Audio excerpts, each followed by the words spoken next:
Hi friends, 10th പ്രിലിംസിൻ്റെ syllabus based ക്ലാസ്സാണ് ഇപ്പം നമ്മൾ നോക്കിക്കൊണ്ടിരിക്കുന്നത്. അതിൽ ഇന്ന് നമ്മൾ നോക്കുന്നത് കുറച്ച് പ്രീവിയസ് ഇയർ ക്വസ്റ്റ്യൻസ് ആണ്. വളരെ ഇമ്പോർട്ടൻ്റ് ആണ്.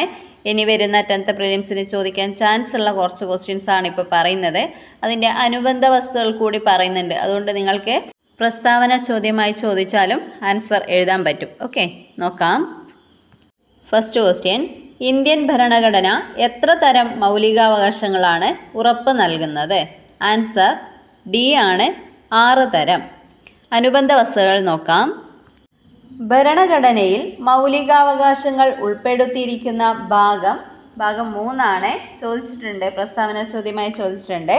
ഓക്കെ, ഭരണഘടനയിൽ മൗലികാവകാശങ്ങൾ ഉൾപ്പെടുത്തിയിരിക്കുന്ന ആർട്ടിക്കിളുകൾ ഏതാണ് എന്ന് ചോദിച്ചിട്ടുണ്ട്. 12 മുതൽ 35 വരെയാണ്. ഓക്കെ, 12 മുതൽ 35 വരെയാണ് ഭരണഘടനയിൽ മൗലികാവകാശങ്ങൾ ഉൾപ്പെടുത്തിയിരിക്കുന്ന ആർട്ടിക്കിളുകൾ.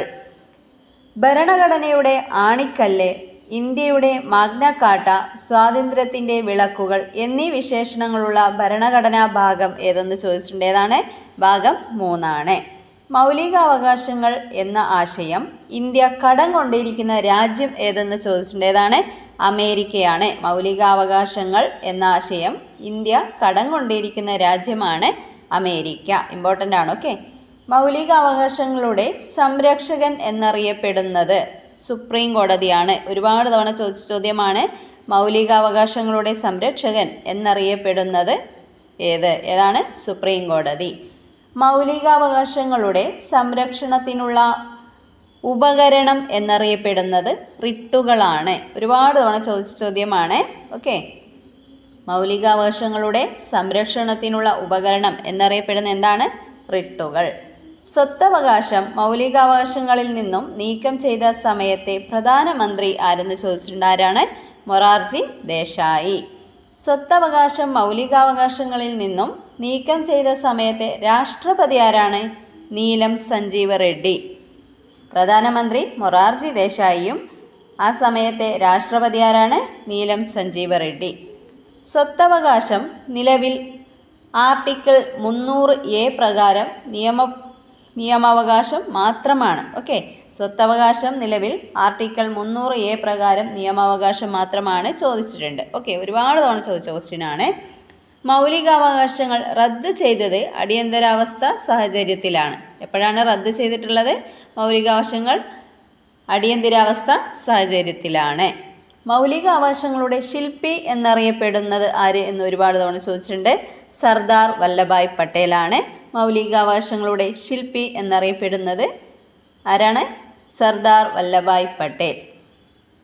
മൗലികാവകാശങ്ങളെക്കുറിച്ചുള്ള പ്രമേയം പാസാക്കിയ കോൺഗ്രസ് സമ്മേളനം ഏത്? കറാച്ചിയാണ്. 1931 ചോദിച്ച ക്വസ്റ്റ്യനാണ്. ഓക്കെ, മൗലികാവകാശങ്ങളെക്കുറിച്ചുള്ള പ്രമേയം പാസാക്കിയ കോൺഗ്രസ് സമ്മേളനം ഏതാണ്? കറാച്ചി. 1931 മൗലികാവകാശങ്ങൾ ന്യായീകരിക്കാവുന്നതാണ്. ഭരണഘടന നിലവിൽ വരുമ്പോൾ ഉണ്ടായിരുന്ന മൗലികാവകാശങ്ങളുടെ എണ്ണം എന്ന് പറയുന്നത് 7 ആണ്. ഇപ്പം എത്രയാണ്? 6 ആണ്.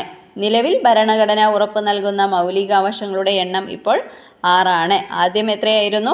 7 ആയിരുന്നു. അതിൽ നീക്കം ചെയ്തത് ഏതാണ്? സ്വത്തവകാശമാണ്. അല്ലേ?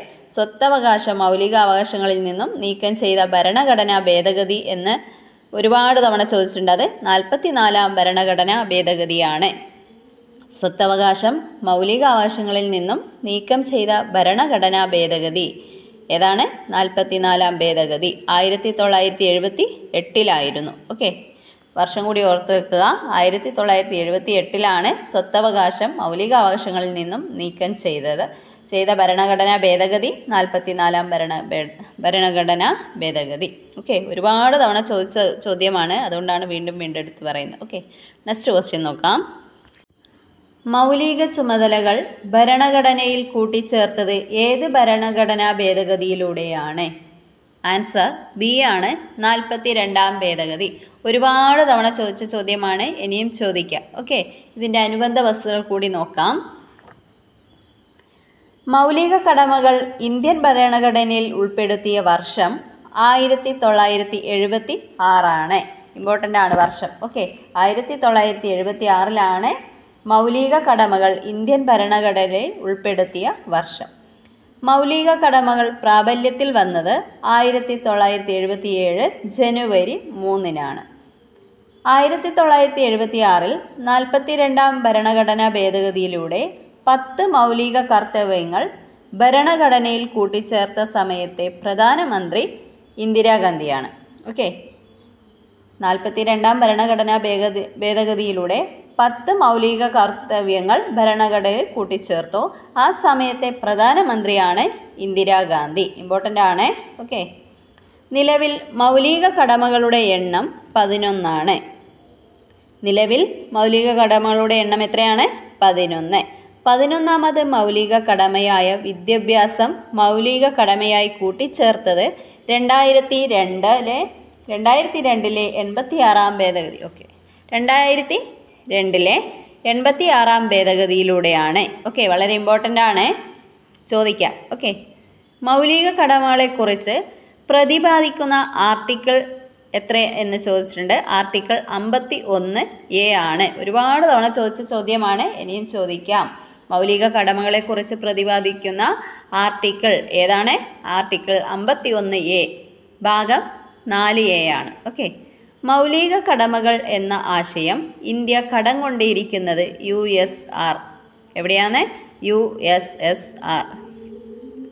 മൗലിക കടമകൾ ഭരണഘടനയിൽ ഉൾപ്പെടുത്തണമെന്ന് ശുപാർശ ചെയ്ത കമ്മിറ്റി ഏതെന്ന് ഒരുപാട് തവണ ചോദിച്ച ചോദ്യമാണ്. ഏതാണ്? സ്വരൺ സിംഗ് കമ്മിറ്റി. മൗലിക കടമകൾ ഭരണഘടനയിൽ ഉൾപ്പെടുത്തണമെന്ന് ശുപാർശ ചെയ്ത കമ്മിറ്റി ഏതാണ്? സ്വരൺ സിംഗ് കമ്മിറ്റി. മൗലിക കടമകൾ നടപ്പിലാക്കുന്നതിനായി നിയമവ്യവസ്ഥകളുടെ നിലനിൽപ്പ് പരിശോധിക്കുന്നതിനായി നിയമിക്കപ്പെട്ട കമ്മിറ്റി ആണ് ജസ്റ്റിസ് വർമ്മ കമ്മിറ്റി. ഏതാണ്? ജസ്റ്റിസ് വർമ്മ കമ്മിറ്റിയാണ് മൗലിക കടമകൾ നടപ്പിലാക്കുന്നതിനായി നിയമവ്യവസ്ഥകളുടെ നിലനിൽപ്പ് പരിശോധിക്കുന്നതിനായി നിയമിക്കപ്പെട്ട കമ്മിറ്റിയാണ് ജസ്റ്റിസ് വർമ്മ കമ്മിറ്റി. ഓക്കെ, അടുത്ത ക്വസ്റ്റ്യൻ നോക്കാം. ഇന്ത്യയുടെ ദേശീയ പതാകയായ ത്രിവർണ പതാക ഭരണഘടനാ നിർമ്മാണ സമിതി അംഗീകരിച്ചത് എന്ന്? ആൻസർ ബി ആണ്. 1947 ജൂലൈ 22. കുറച്ച് ഇമ്പോർട്ടൻറ്റ് പോയിൻറ്റ്സ് കൂടി പറയാം. ഓക്കെ, ആദ്യമായി ത്രിവർണ പതാകയ്ക്ക് രൂപം നൽകിയത് സ്വദേശി സമര കാലയളവിലാണ്. ഓക്കെ, ബ്രിട്ടീഷ് ഇന്ത്യയിലെ 8 പ്രവിശ്യകളെ പ്രതിനിധീകരിക്കുന്ന 8 താമരകളും ഹിന്ദു മുസ്ലിം ഐക്യത്തിൻ്റെ പ്രതീകമായി ഒരു അർദ്ധചന്ദ്രനും അടങ്ങിയതായിരുന്നു ആദ്യ പതാക. ഗാന്ധിജിയുടെ നേതൃത്വത്തിൽ രൂപം നൽകിയ ദേശീയ പതാക ഏതെന്ന് ചോദിച്ചിട്ടുണ്ട്. ചർക്കയോട് കൂടിയ ദേശീയ പതാകയാണ് ഗാന്ധിജിയുടെ നേതൃത്വത്തിൽ രൂപം നൽകിയ ദേശീയ പതാക. ഒരു അന്താരാഷ്ട്ര വേദിയിൽ ഇന്ത്യയുടെ ത്രിവർണ പതാക ആദ്യമായി ഉയർത്തിയത് ആര് എന്ന് ചോദിച്ചിട്ടുണ്ട്. ആരാണ്? മാഡം ഭിക്കാജി കാമയാണ്. 1907. എപ്പോഴാണ്? 1907 ഒരു അന്താരാഷ്ട്ര വേദിയിൽ ഇന്ത്യയുടെ ത്രിവർണ പതാക ആദ്യമായി ഉയർത്തിയത് ആരാണ്? മാഡം ഭിക്കാജി കാമ. പതാക ഉയർത്തിയ സമ്മേളനം 2ാം ഇന്റർനാഷണൽ സമ്മേളനമാണ്. Okay, next question. ഇന്ത്യയുടെ ദേശീയ നദി ഏത്? ആൻസർ ഓപ്ഷൻ എ ആണ്, ഗംഗ. അനുബന്ധ വസ്തുക്കൾ കൂടി നോക്കാം. ഗംഗാ നദിയുടെ ഉത്ഭവം ഗംഗോത്രി ഹിമാനിക്ക് സമീപമുള്ള ഗായ്മുഖ് ഗുഹയിൽ നിന്നാണ്. ചോദിച്ച ചോദ്യമാണ്. ഓക്കെ, ഗംഗാ നദിയുടെ ഉത്ഭവം എവിടെയാണ്? ഗംഗോത്രിയിലാണ്.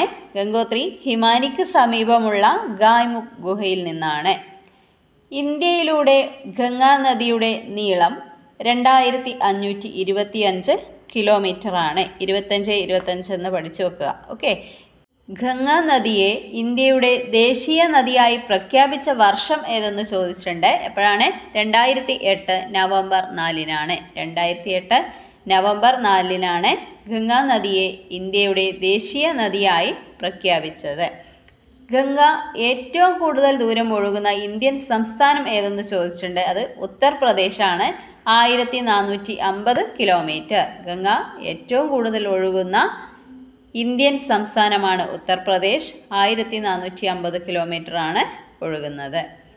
ഗംഗാ നദിയുടെ പ്രധാന പോഷക നദികൾ ഏതൊക്കെയെന്ന് ചോദിച്ചിട്ടുണ്ട്. പ്രസ്താവന ചോദ്യമായി ചോദിക്കാൻ ചാൻസ് ഉള്ള ക്വസ്റ്റ്യൻ കൂടിയാണ്. ഓക്കെ, യമുന, കോസി, ദാമോദർ, സോൺ, ഗാഗ്ര, ഗോമതി, ഗണ്ഡക്. ഇത്രയുമാണ് ഗംഗയുടെ പ്രധാന പോഷക നദികൾ. ഗംഗയുടെ ഏറ്റവും വലിയ പോഷക നദി ഏതെന്ന് ചോദിച്ചിട്ടുണ്ട്. ഏതാണ്?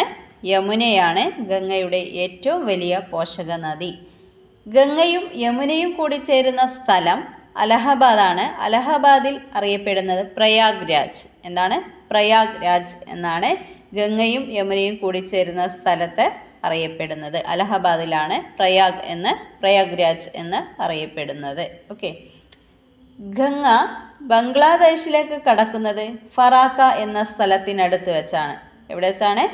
ഫറാക്ക എന്ന സ്ഥലത്ത് വെച്ചാണ് ഗംഗ ബംഗ്ലാദേശിലേക്ക് കടക്കുന്നത്. ഗംഗ നദി ഒഴുകുന്ന രാജ്യങ്ങൾ ഇന്ത്യ, ബംഗ്ലാദേശ്, ഇവ രണ്ടുമാണ്. ഗംഗാ നദി ഒഴുകുന്ന രാജ്യങ്ങൾ ഇന്ത്യ, ബംഗ്ലാദേശ്. ഗംഗാ നദിയുടെ പതനസ്ഥാനം ബംഗാൾ ഉൾക്കടലാണ്. ഓക്കെ, ഗംഗാ നദിയുടെ പതനസ്ഥാനം എവിടെയെന്ന് ചോദിച്ചാൽ എവിടെയാണ്? ബംഗാൾ ഉൾക്കടൽ. യമുന നദിയെക്കുറിച്ച് നോക്കാം. യമുന നദിയുടെ നീളം 1376 കിലോമീറ്റർ ആണ്. യമുന നദിയുടെ ഉത്ഭവസ്ഥാനം യമുനോത്രി ഹിമാനിയിൽ നിന്നാണ്. ചോദിച്ച ചോദ്യമാണ്. പുരാതന കാലത്ത് കാളിന്തി എന്നറിയപ്പെട്ടിരുന്ന നദി ഏതെന്ന് ചോദിച്ചിട്ടുണ്ട്. അതും യമുനയാണ്. അതുപോലെ കടലിൽ നേരിട്ട് പതിക്കാത്ത നദികളിൽ വെച്ച് ഏറ്റവും വലിയ നദിയാണ് യമുന. യമുന നദിയുടെ ഏറ്റവും നീളം കൂടിയ പോഷക നദി ഏതെന്ന് ചോദിച്ചിട്ടുണ്ട്. അത് ടോൺസ് ആണ്. യമുന നദീ തീരത്ത് സ്ഥിതി ചെയ്യുന്ന പ്രശസ്തമായ സ്മാരകമാണ് താജ്മഹൽ. ഇമ്പോർട്ടൻറ്റ് ക്വസ്റ്റ്യൻ ആണ്. ഓക്കെ, യമുന നദീ തീരത്ത് സ്ഥിതി ചെയ്യുന്ന പ്രശസ്തമായ സ്മാരകം ഏതാണ്? താജ്മഹൽ. ഇനി ബ്രഹ്മപുത്ര നദിയെക്കുറിച്ച് കൂടി കുറച്ച് പോയിന്റ്സ് പറയാം, എന്നിട്ട് നമുക്ക് സ്റ്റോപ്പ് ചെയ്യാം ഇന്നത്തെ ക്ലാസ്. ഓക്കെ, ബ്രഹ്മപുത്ര നദിയുടെ ഉത്ഭവസ്ഥാനം ചെമയോങ് ദുങ് ഹിമാനിയിൽ നിന്നാണ്. ബ്രഹ്മപുത്ര നദിയുടെ നീളം 2900 കിലോമീറ്റർ ആണ്. ഇമ്പോർട്ടൻ്റ് ആണ്. Okay, 2900 kilometre. ബ്രഹ്മപുത്ര നദി ഇന്ത്യയിലൂടെ ഒഴുകുന്ന ദൂരം 914 കിലോമീറ്റർ ആണ്. ഹിമാലയൻ നദികളിൽ പുരുഷനാമധേയമുള്ള ഏക നദിയാണ് ബ്രഹ്മപുത്ര നദി. ചോദിച്ചിട്ടുണ്ട്. ഹിമാലയൻ നദികളിൽ പുരുഷനാമധേയമുള്ള ഏക നദി ഏതാണ്? ബ്രഹ്മപുത്ര. അതുപോലെ ഏറ്റവും കൂടുതൽ ജലം വഹിക്കുന്ന ഹിമാലയൻ നദി ഏതെന്ന് ചോദിച്ചിട്ടുണ്ട്. അതും ബ്രഹ്മപുത്രയാണ്. ഒരുപാട് തവണ ചോദിച്ച ചോദ്യമാണ്. ഓക്കെ, ഏറ്റവും കൂടുതൽ ജലം വഹിക്കുന്ന ഹിമാലയൻ നദി ഏതാണ്? ബ്രഹ്മപുത്ര. ചുവന്ന നദി എന്നറിയപ്പെടുന്നതും ബ്രഹ്മപുത്രയാണ്. ചോദിച്ച ചോദ്യമാണ്. ചുവന്ന നദി എന്നറിയപ്പെടുന്ന നദി ഏതാണ്? ബ്രഹ്മപുത്ര. ആസാമിൻ്റെ ദുഃഖം എന്നറിയപ്പെടുന്ന നദി ഏതെന്ന് ചോദിച്ചിട്ടുണ്ട്. അതും ബ്രഹ്മപുത്രയാണ്. പ്രാചീന കാലത്ത് ലൗഹിത്യ എന്നറിയപ്പെട്ടിരുന്ന നദി ഏതെന്ന് ചോദിച്ചിട്ടുണ്ട്. ബ്രഹ്മപുത്രയാണ്. ബ്രഹ്മപുത്ര നദി സാദിയ പ്രദേശത്ത് വെച്ചാണ് ഇന്ത്യയിലേക്ക് പ്രവേശിക്കുന്നത്. എവിടെ വെച്ചാണ്? സാദിയയിൽ വെച്ചാണ് ബ്രഹ്മപുത്ര നദി ഇന്ത്യയിലേക്ക് പ്രവേശിക്കുന്നത്. ബ്രഹ്മപുത്ര നദിയുടെ ഏറ്റവും വലിയ പോഷക നദി ഏതെന്ന് ചോദിച്ചിട്ടുണ്ട്. അത് സുബൻസിരിയാണ്. ഏതാണ്? സുബൻസിരിയാണ് ബ്രഹ്മപുത്രയുടെ ഏറ്റവും വലിയ പോഷക നദി. ഇത്രയുമാണ് നമുക്ക് ബ്രഹ്മപുത്രയെക്കുറിച്ചും പഠിക്കാനുള്ളത്. പ്രസ്താവന ചോദ്യമായിട്ട് ഒരുപാട് തവണ ചോദിച്ചിട്ടുള്ള ക്വസ്റ്റ്യൻസ് ആണ് എല്ലാം ഇപ്പോൾ നമ്മൾ പറഞ്ഞത്. എല്ലാവരും നന്നായി പഠിക്കുക. ഇന്ത്യൻ ഭരണഘടന കടമെടുത്ത ആശയങ്ങൾ, അതുപോലെ ഇന്ത്യൻ നദികൾ, ഇവ രണ്ടും ഡിസ്ക്രിപ്ഷനിൽ ഇതിൻ്റെ ലിങ്ക് ഇടുന്നതായിരിക്കും. കാണാത്തവർ ആ വീഡിയോ കൂടി കാണുക. 10th പ്രിലിംസിന് ഈ ഭാഗത്തു നിന്നുള്ള ക്വസ്റ്റ്യൻസ് ചോദിക്കും, നമുക്ക് പഠിക്കാനുള്ളതാണ്. ഓക്കെ, അപ്പോൾ അടുത്ത ക്ലാസ്സിലെ മറ്റൊരു ടോപ്പിക്കുമായി നമുക്ക് വീണ്ടും കാണാം. Thank you.